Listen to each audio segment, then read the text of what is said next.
বিস্ফোরক মন্তব্য পুরাতন মালদার প্রাক্তন চেয়ারম্যানের। বিস্ফোরক মন্তব্য সরগরম পুরাতন মালদা পৌরসভার প্রাক্তন চেয়ারম্যান কার্তিক ঘোষ নির্বাচনের দলের খারাপ ফলাফল নিয়ে প্রকাশ্যে ক্ষোভ উগরে দিলেন। তিনি সরাসরি দায় চাপালেন তৃণমূল দলের সেকেন্ড ইন কমান্ড অভিষেক ব্যানার্জির ওপর। বুধবার দুপুর প্রায় 1টা নাগাদ পুরাতন মালদা পৌরসভায় আয়োজিত এক সাংবাদিক সম্মেলনে তিনি বলেন, এবারের নির্বাচনের সংগঠনের ভেতরে একাধিক ত্রুটি ও ভুল সিদ্ধান্তের কারণে এই ফলাফল হয়েছে। তার অভিযোগ, নেতৃত্বের একাংশের একতরফা সিদ্ধান্ত এবং স্থানীয় স্তরের মতামতকে গুরুত্ব না দেওয়ার ফলে সাধারণ কর্মী সমর্থকদের মধ্যে অসন্তোষ তৈরি হয়েছে, যার সরাসরি প্রভাব পড়েছে ভোটের ফলে।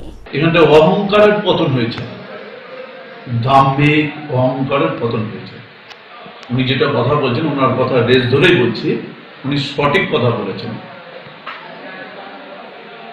সারা বাংলার মানুষ, সাধারণ মানুষ অহংকারের পতন ঘটিয়েছে এই নির্বাচনের মধ্যে দিয়ে, এবং তার সমস্ত মূল দায়ী হচ্ছে অভিষেক বন্দ্যোপাধ্যায়।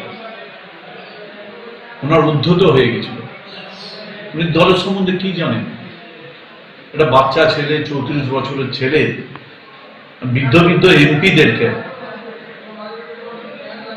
তাদেরকে সমস্ত আপনার বিধায়কদেরকে কোন চাকর বাকর ভাবতো, বাড়ির চাকর বাকর ভাবতো। তার ক্যামাক স্ট্রিটে গেলে তাদেরকে পাত্তা দেওয়া হতো না। আপনি যে কোনো জনপ্রতিনিধি বলুন, একটা সংস্থা আছে আইপ্যাক সংস্থা, সেই আইপ্যাক সংস্থা এবং অভিষেক বন্দ্যোপাধ্যায় যদি বিপর্যয় হয়ে আছে, আমাদের যে বাংলায় যে বিপর্যয় হয়েছে তার জন্য মূল দায়ী তারা। মালদা থেকে অভিষেক দাসের রিপোর্ট, গ্লোব নিউজ।